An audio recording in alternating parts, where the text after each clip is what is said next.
He was a respected surgeon, a devoted husband, a man who had dedicated his life to saving others. But inside his own home, a silent threat was growing. A whispered conversation, a name he wasn't supposed to hear, and a plan so sinister it would shake him to his core. Tonight, as he steps through the door, expecting the familiar warmth of his wife, he is met with something else entirely. Hushed voices drifting from the kitchen. It's almost over. Are you sure it's the right time? Of course. He's still paying for everything. The house, my tuition. I just need a little more time. What happens when the person you trust the most is the one plotting your downfall? Stay with me, because this story is just beginning. Dr. Daniel Harvey was no stranger to pressure. In the chaos of the trauma ward, where seconds determined survival, he was known for his precision, his ability to remain composed when others faltered. For years, his dedication to medicine had earned him respect among colleagues, admiration from students, and gratitude from the families whose loved ones he had saved. But beyond the walls of the hospital, beyond the sterile operating rooms and the endless shift rotations, he was also a husband, a father, a man who believed that sacrifice was a necessary part of love. For more than a decade, he had built a life with his wife, Lauren. They had met during her early years in nursing school, their connection immediate, their goals aligned. When she struggled through her coursework, he stayed up late to quiz her. When she doubted herself, he reminded her of her strength. And when she expressed her desire to transition from labor and delivery to oncology, he had been the first to encourage her, to tell her she could do it. He had taken on longer shifts, worked through weekends, and picked up additional responsibilities at home, all to ensure that she could pursue her dream without worry. For years, they had moved through life together, balancing their demanding careers with the commitments of marriage and parenthood. They had 2 young children, a daughter, 9, and a son, 6. Daniel adored them, found joy in the quiet moments of bedtime stories and soccer games in the backyard. Even after exhausting shifts, he would make the time to be present, to be the father they needed him to be, and to be the husband he had always promised to be. To those on the outside, theirs was a partnership built on mutual support. Colleagues knew Daniel as a man devoted to his family, a husband who spoke of his wife with unwavering admiration.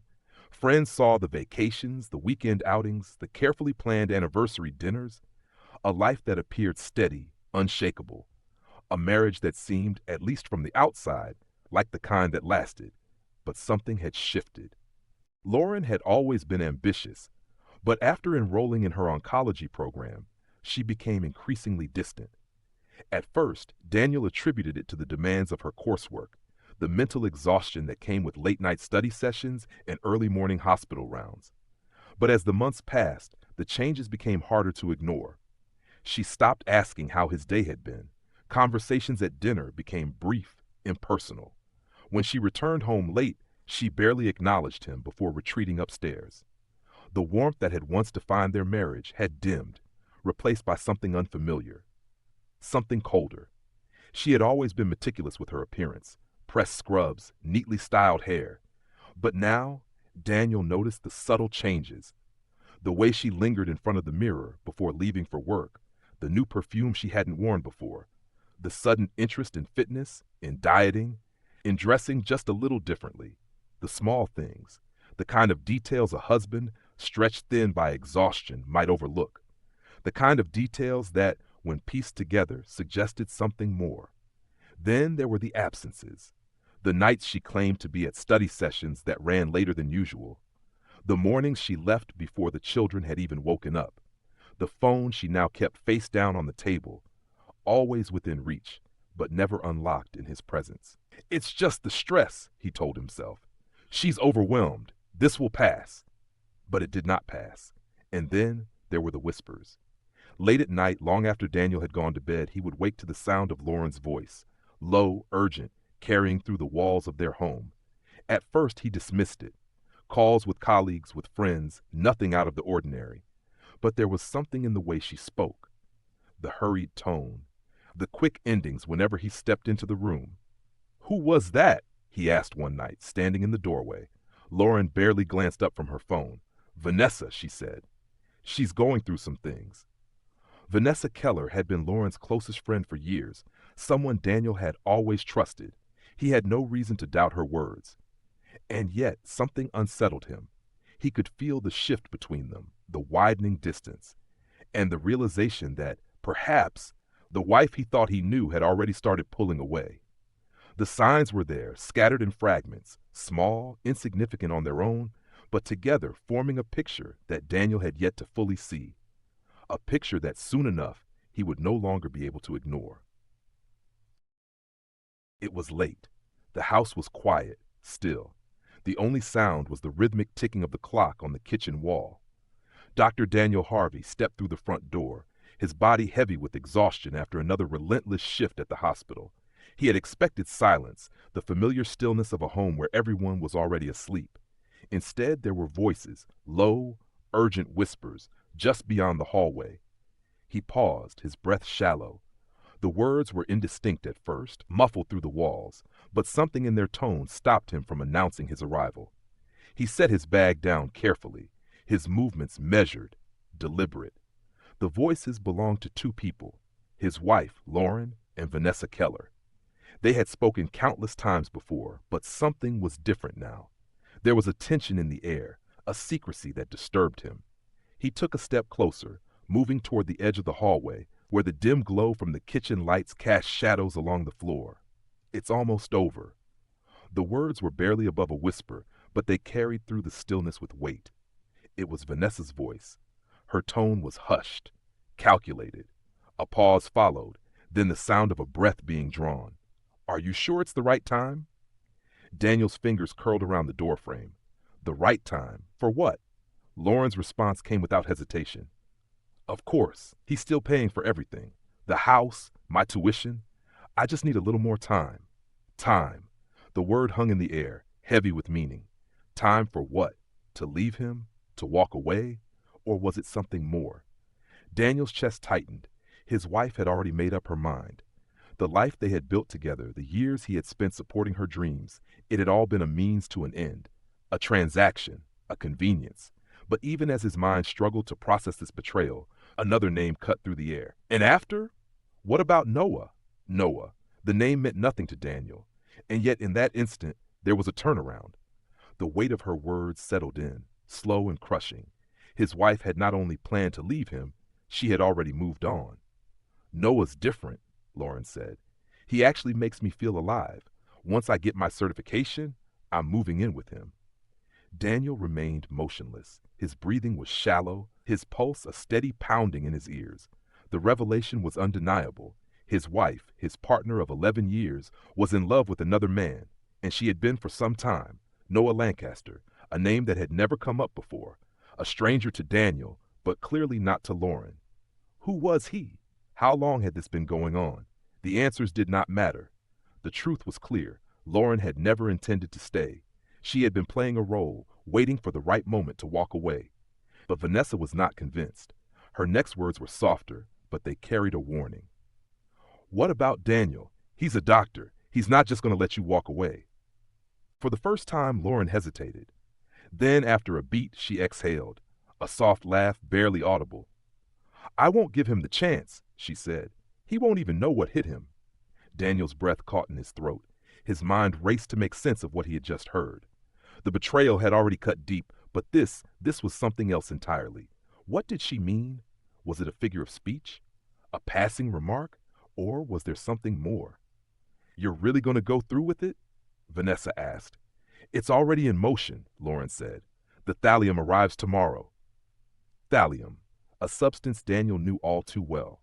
Once used in rat poison, now banned in most countries due to its lethality. Odorless, tasteless, nearly impossible to detect in its early stages. The perfect choice for someone who wanted to commit murder without suspicion. Daniel's stomach clenched. His wife was planning to kill him. For several moments he did not move. He barely breathed. He simply stood in the shadows, listening, absorbing the horrific reality of what was unfolding before him. And if they figure it out? Vanessa's voice was quieter now, uncertain. Lauren didn't hesitate. "They won't. The symptoms mimic natural causes. Besides, I'm a nurse. Who's going to suspect me?" The confidence in her tone was chilling. She had thought of everything. She had planned for this moment or calculated every detail. And Vanessa, was she simply a confidant or was she something more? Was she just a friend listening or was she complicit? You're sure about Noah? Vanessa asked after a pause. Of course, he's been waiting for this. It was confirmation. This was not just about passion. It was about escape, about money, about freedom from the life she had built with Daniel, the life she no longer wanted. How much is the insurance payout? Vanessa asked. Enough, Lauren said. Enough to start over. Daniel felt his body go cold. The pieces fit together now. This was not just an affair. This was not just betrayal. This was premeditated. And if he did nothing, if he confronted her too soon, he would not live to see the outcome. He took a step back, careful to keep his movements silent. He had heard enough. He had no choice but to act. But he had to be smart. He had to stay alive long enough to stop her. That night, he did not sleep. He lay in bed, beside the woman who had vowed to love him, knowing that she had already decided to take his life. He listened to the steady rhythm of her breathing. He thought of their children, of the years he had spent believing in the life they had built together. And he thought of the thallium, the poison that would arrive the next day, the poison that was meant for him. Morning would come soon enough. And when it did, Daniel knew he could not afford a single misstep. In her mind, Lauren knew every part of the plan. She had spent years in the medical field, working closely with patients, watching as disease took hold in slow and devastating ways. She knew how symptoms progressed, she knew what doctors looked for, and more importantly, she knew what they didn't. She had considered other options, a staged accident perhaps, a car failure on a quiet road at night, a fall down the stairs, a misplaced dose of medication. But accidents were messy, unpredictable. They required a moment of chaos, a loss of control. Thallium, on the other hand, was precise. It was quiet. And most importantly, it was something she could manage from the safety of her own home. The purchase had been simple. A few clicks on a website buried deep within the internet. A supplier overseas, a discreet transaction, an unmarked package set for delivery. She had been careful. No searches on the home Wi-Fi, no traceable inquiries. The order was placed from a disposable device, one that would never lead back to her. When the package arrived, she handled it with care. Gloves on, skin covered. Thallium was not just deadly when ingested, it could be absorbed through the skin. A single mistake, a moment of carelessness, and she would become her own victim. But she was cautious, precise. She placed the vial in the lining of her purse, tucked away beneath the everyday clutter of her belongings. It was small, barely noticeable. A few grams was all she needed. And then she waited. There was no rush, no need for recklessness. The plan had to unfold gradually. Suspicion had to be avoided at all costs. If Daniel fell ill too quickly, if the symptoms appeared too suddenly, there would be questions. He was a doctor. He would recognize anything unusual. But if the decline was slow, if it appeared natural, there would be no reason for concern. No need for further investigation. The first dose would be light, just enough to make him feel under the weather.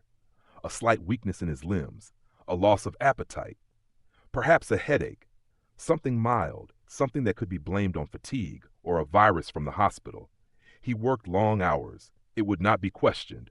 Lauren would be there, of course, supportive, attentive. She would offer him tea, suggest rest, remind him to take care of himself. She would sit beside him, concerned, watching as the poison began its work. Then, gradually, the doses would increase. A little more in his coffee, a little more in his food. The symptoms would worsen. Tremors in his hands, numbness in his fingers. He would find himself struggling with tasks that had once come easily. Small missteps, lapses in coordination. And when he began to worry, when the uncertainty crept in, she would be there to reassure him. "You're exhausted," she would say.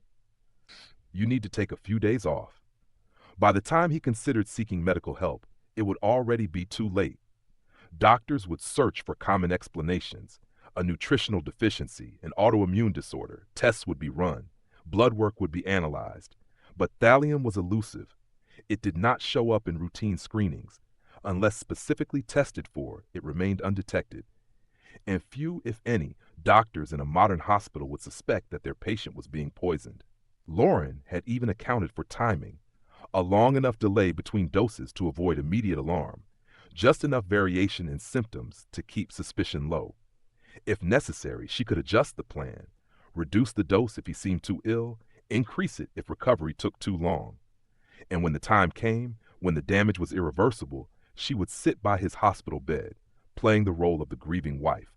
She would shed the expected tears. She would tell colleagues how sudden it had been, how helpless she had felt watching his decline. And when it was over, she would sign the necessary paperwork, collect the insurance money, and walk away into the life she had already planned with Noah Lancaster. There were no doubts in her mind, no fear of failure. She was certain that her plan would succeed. After all, who would suspect her? A dedicated nurse, a devoted wife. She had spent years earning trust, building a reputation. She had prepared for every possibility. She had eliminated every risk, except one. She did not know that Daniel had overheard everything. She did not know that. Even as she held that vial in her hands, the man she planned to kill was already one step ahead. Daniel Harvey had spent years making life-or-death decisions in the operating room. He had trained himself to think quickly under pressure, to react with precision when every second mattered. But nothing in his medical career had prepared him for this. The realization that his own wife, the woman he had loved and trusted for more than a decade, was plotting to take his life. And she had already set her plan in motion. The knowledge weighed heavily on him. Each morning, he woke up beside her, feeling the warmth of her presence, knowing that she had already chosen to end his life. He watched as she moved through their home, pouring his coffee, making polite conversation, as if nothing had changed, as if she were not waiting for the poison to take its effect. But now Daniel knew the truth, and he could not afford to make a mistake. For days he said nothing. He could not confront her, not yet. To do so would be dangerous. She had already proven she was capable of deception. If she realized that he knew, she might alter her plan. She might find another way. He had to be careful. He had to gather proof. And so he played his role. "You look tired," Lauren observed one morning, handing him a steaming cup of coffee. "Maybe you should take a day off." Daniel forced a smile. He wrapped his fingers around the mug, feeling the heat against his skin. He nodded, pretending to consider her words. But as he brought the cup toward his lips, he held his breath, hesitated, just for a fraction of a second. Then, with careful precision, he lowered the mug back onto the table. "Actually," he said, rubbing his forehead, "I think my stomach's a little off. Maybe something I ate at the hospital." Lauren's expression did not change, but her grip on her own cup tightened just slightly.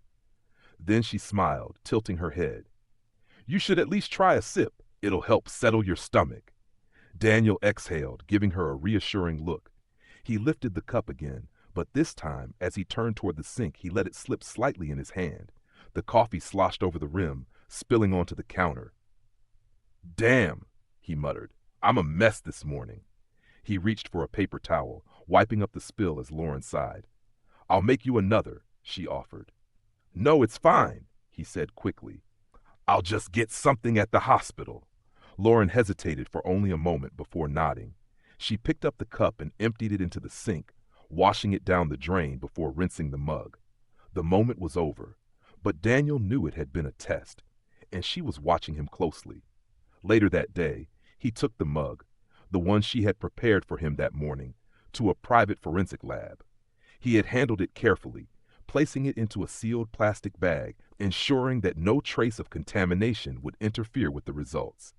He had spent his career surrounded by medical professionals, but this was different. He could not take it to a hospital. He could not risk anyone alerting Lauren before he had undeniable proof. The results came back within 48 hours. When he opened the report, he was shocked. Traces of thallium nitrate, a deadly toxin. The poison was there in the residue left behind. The evidence was undeniable. Daniel knew what he had to do. That night, he did not go home. Instead, he drove straight to the Austin Police Department. He sat across from detectives, his voice steady as he told them everything. The whispered conversation he had overheard, the gradual shift in Lauren's behavior, the tainted coffee, and now the forensic proof that she had already begun poisoning him. The officers listened carefully. Then, after a moment of silence, one of them leaned forward. "We need more." More. The weight of the words settled in Daniel's chest. He had brought them evidence, but it was not enough. They needed to catch her in the act. They needed undeniable proof that she was still attempting to poison him. They needed to set a trap. The plan was carefully orchestrated. Hidden cameras were placed in the kitchen, capturing every movement, every preparation of food and drink. Officers set up surveillance outside the home, monitoring Lauren's activities. They needed her to make another attempt. They needed her to offer him one final dose. On the morning of June 22nd, 2023, Daniel sat at the kitchen table as Lauren poured him a fresh cup of coffee. She was calm, collected. She placed the mug in front of him with a gentle smile. "This should help," she said. "You've been looking exhausted." Daniel wrapped his hands around the cup. The moment had arrived. He lifted it, bringing it close to his lips. Then, just as he was about to take a sip, his phone buzzed. "Sorry," he muttered, setting the mug down. He stood up, walking toward the hallway as if answering a call. Seconds later, the kitchen door burst open. "Austin, police! Hands where we can see them!" Lauren barely had time to react. Officers swarmed the room, their voices sharp, their movements precise. She froze, her hands still resting on the countertop, her expression unreadable. "Step away from the counter," an officer ordered. She did not move. Her eyes flickered to Daniel, who stood in the hallway, his face unreadable. Then slowly she raised her hands. "What is this?" she demanded. "We have reason to believe you've been poisoning your husband," an officer stated. "You are under arrest." Lauren's expression did not shift. She exhaled through her nose, her jaw tightening. "This is ridiculous," she said. "He's sick. I've been trying to help him." "Then you won't mind us testing that coffee," the officer replied. She said nothing. The search of the house was swift. The vial of thallium was found hidden in the lining of her purse, exactly where she had placed it days before. But that was not all. Officers uncovered text messages between Lauren and Noah Lancaster, messages that spoke of insurance payouts, of a carefully planned future together, and of ensuring that Daniel was gone before July. The case was airtight. The evidence was overwhelming.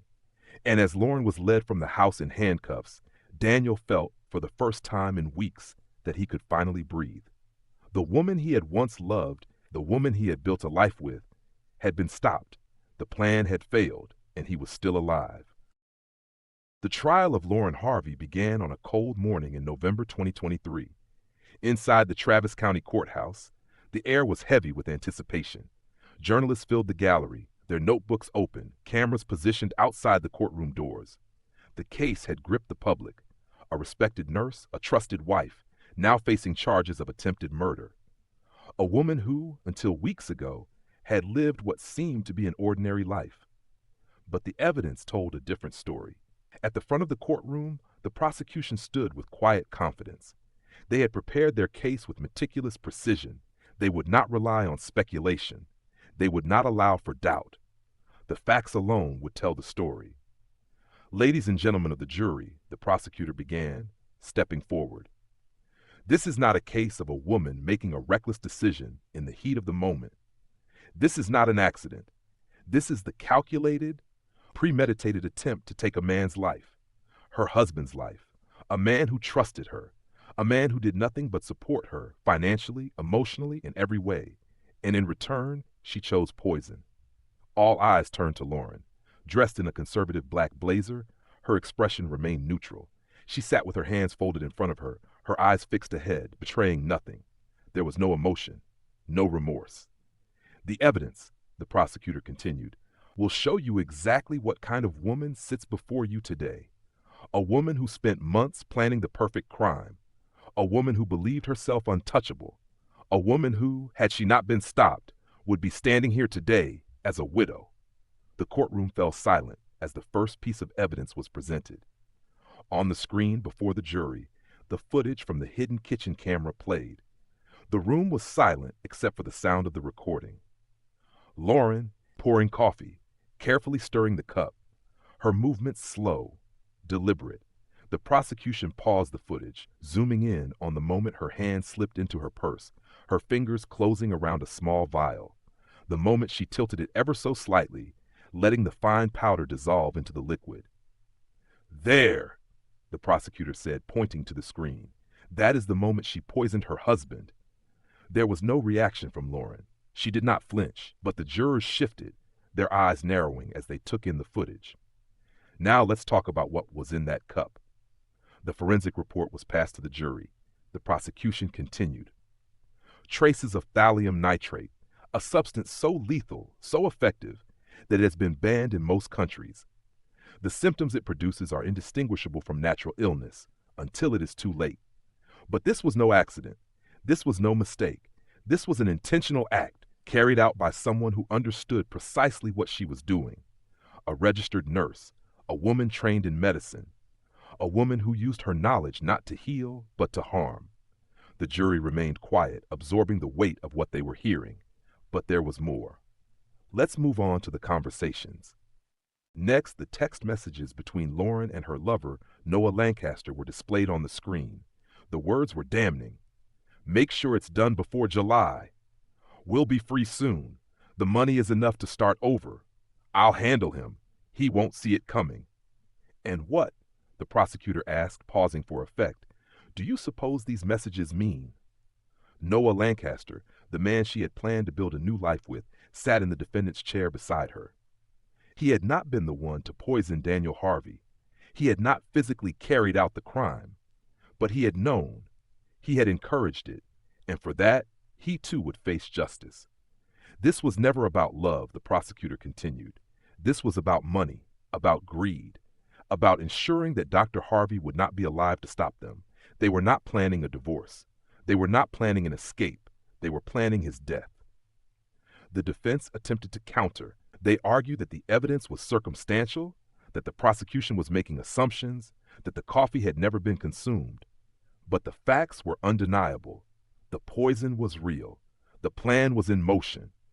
And had Daniel Harvey taken even a single sip, he would not be sitting in the courtroom today. As the days stretched into weeks, witness after witness took the stand. Medical experts explained the effects of thallium, how it would have shut down Daniel's nervous system, how it would have left him in agonizing pain before killing him.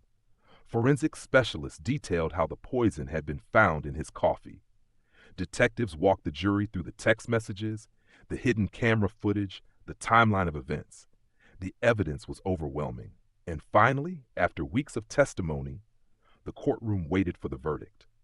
We, the jury, find the defendant, Lauren Harvey, guilty of attempted first-degree murder. There was no outburst, no reaction from Lauren. She simply sat still, her hands resting in her lap. The same woman who had once smiled as she poisoned her husband's coffee now showed nothing. No shock, no sorrow, only silence. Next came the sentencing. The judge's voice was firm, unwavering. Lauren Harvey, for the crime of attempted murder, you are sentenced to 30 years to life in the Texas State Prison for Women. Noah Lancaster was sentenced to 10 years as an accessory. Though he had not poisoned Daniel himself, his encouragement, his discussions of life insurance, his knowledge of the plot had sealed his fate. He would serve his sentence knowing that his future with Lauren would never come to pass. And as for Dr. Daniel Harvey, he sat quietly, watching as his wife was led away. The woman he had loved, the woman he had trusted, the woman who had spent months plotting his death.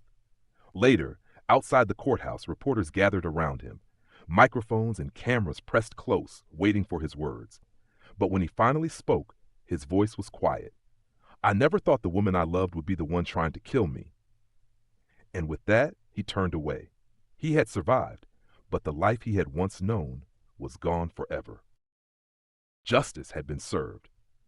The carefully constructed plan to end Dr. Daniel Whitmore's life had been exposed, dismantled piece by piece in a court of law. His wife, Lauren, once a trusted nurse, was now a convicted felon. Her lover, Noah Lancaster, had traded whispers of a new life for the cold reality of a prison cell. And Daniel, the man who had once believed in their future together, walked away with his life, but not without scars. The case of Lauren Whitmore was one that left an imprint not just on those involved, but on an entire community. How does a person wake up one morning and decide to betray everything they once vowed to protect? How does love turn into something unrecognizable? These are questions with no easy answers. What is certain, however, is that deception often wears a familiar face, And sometimes the greatest danger comes from the ones we trust the most. But this is just one story. Around the world, crimes like these unfold every day, some discovered in time, others ending in tragedy. How many people right now are living alongside someone harboring dark intentions? How many have ignored the warning signs, trusting that the person they love could never mean them harm? Let this case serve as a reminder. Trust, once broken, can never be repaired. And sometimes survival is not just about instincts. It is about listening when the truth reveals itself, no matter how unthinkable it may seem. If you found this story compelling, be sure to subscribe for more true crime stories just like this one. Turn on notifications so you will not miss new videos. And if you have thoughts on this case, share them in the comments below. What would you have done in Daniel Harvey's place? Until next time, stay aware, stay safe, and remember, danger isn't always where you expect it to be.